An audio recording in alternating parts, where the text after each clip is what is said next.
Hey everybody, you're on the GeekBox YouTube channel. Today I will tell you how to reset Roku stick without remote. Let's go.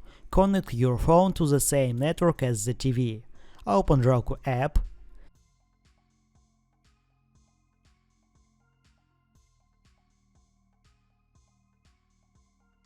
Select your Roku stick.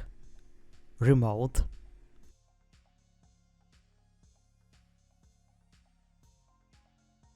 Open Settings.